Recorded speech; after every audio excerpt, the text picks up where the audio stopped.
શ્રી વલ્લભાધીશ. જો ઘણી વાર કેવું થાય, અવર જવર વાતો કરતા હોય તો જે મૂળ કહેવાનું હોય એ રહી જાય.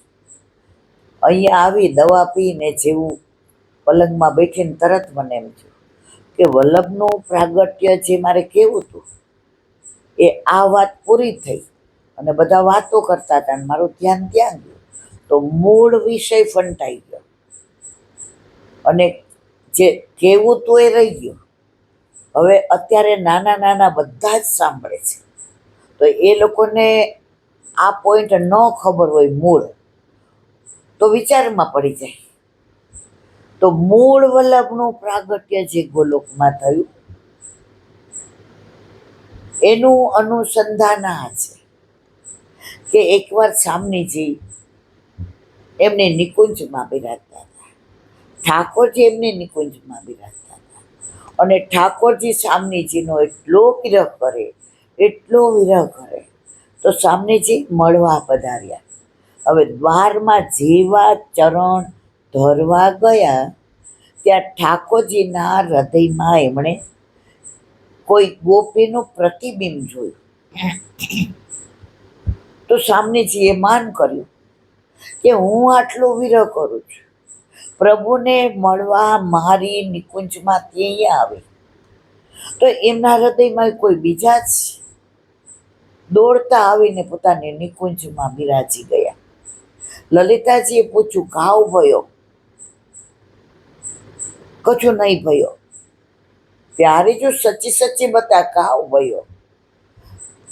लली, मैं तो ठाकुर जी के लिए अपने निकुंज में से दौड़ के मिलने के लिए गई और जैसे ही मैंने चरण रखा तो ठाकुर जी के हृदय में कोई और था. ललिता जी के ऐसा हो ही नहीं सकता. હું જઈ આવું. લલિતાજી પધાર્યા અને દ્વારે આવ્યા તો ઠાકોરજી તો સામનેજીની વાતોમાં ને વિચારમાં ને સ્વરૂપમાં ને રૂપમાં તેજમાં આકાશમાં એટલા પ્રવૃત્ત હતા કે લલિતાજી આવ્યા તોય નહોતી ખબર.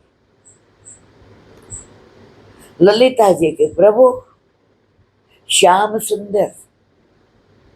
સામનેજી કેટલો વિરોહ કરીને આવી પધાર્યા, પોતાની નિકુંજ છોડીને પધાર્યા અને આપના હૃદયમાં બીજું કોણ છે? ઠાકોરજી કે લલિત તો યું કાં બોલે? તો કે સામનેજી આવીને આપના હૃદયમાં કોઈના દર્શન કરી પાછા વળ્યા અને અત્યારે બહુ વિરોહ કરે ને માન કરે છે. ત્યારે ઠાકોરજી કહ્યું, લલી मेरे हृदय में प्यारू जी पधारे तो विरह इतना था कि प्यारी जी का ही प्रतिबिंब मेरे हृदय में था, दूसरा कोई नहीं था. ललिताजीએ જઈને કહ્યું કે સુનો, ऐसा था. તો અહીંયા સામનેજી વિરહ કરે, અહીંયા ઠાકોરજી વિરહ કરે, બેનો વિરહાગ્નિ એક થયો અને એમાંથી ને જે સ્વરૂપ પ્રગટ થયું એ આપણા પ્રાણપ્રિય વલ્લભ. વલ્લભ એટલે વાલા, વલ્લભ એટલે પ્રિય. અને એ સ્વરૂપને જોઈને સામનેજીને ઠાકોરજી અતિ પ્રસન્ન થયા. ત્યારે પ્રભુએ વિચાર કર્યો કે રાસમાંથી જે જીવ છૂટા પડ્યા છે એને આ મારા વલ્લભ સિવાય કોઈ શોધીને મારા હાથમાં નહીં સોંપે.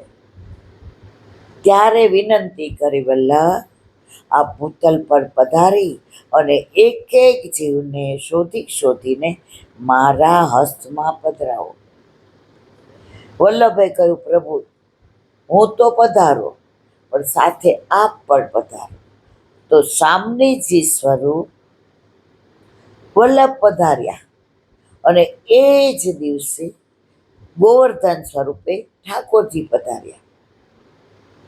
તો આ મારે 5-7 મિનિટનો પ્રસંગ જે મૂળ ગોલોકમાં ઠાકોરજી અને સામનેજીના વિરાગનીમાંથી જે સ્વરૂપ પ્રગટ થયું એ આપણા વાલા વલ્લભ.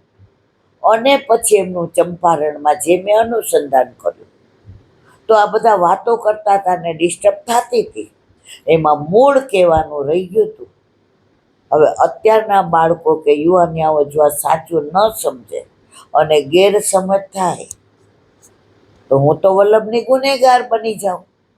એટલે અહીંયા આવ્યા પછી મને તરત યાદ આવ્યું, પણ મેં કીધું ના, કાલ સુધી રાહ જો.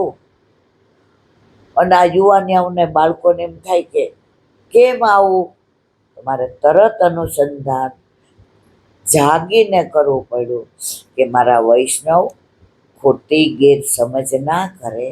ગોલોકમાં વલ્લભનું પ્રાગટ્ય આવી રીતે થયું અને એ ગોલોકમાંથી મારા વલ્લભ ચંપારણ અગ્નિ સ્વરૂપ એટલે કે અગ્નિકુંડમાંથી પ્રગટ થયા.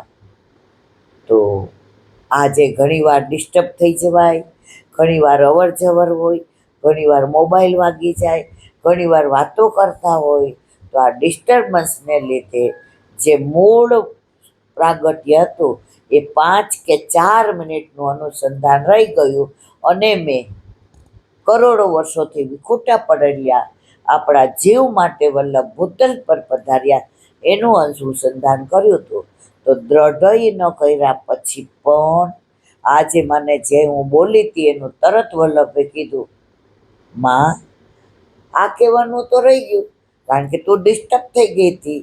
તો બસ મારા વાલા, ભલે દ્રઢયન થઈ ગયું, પણ આ વિડીયો વલ્લભના પ્રાગટ્યનો અવશ્ય બધા જોઈ અને ગેરસમજ કરશો નહીં.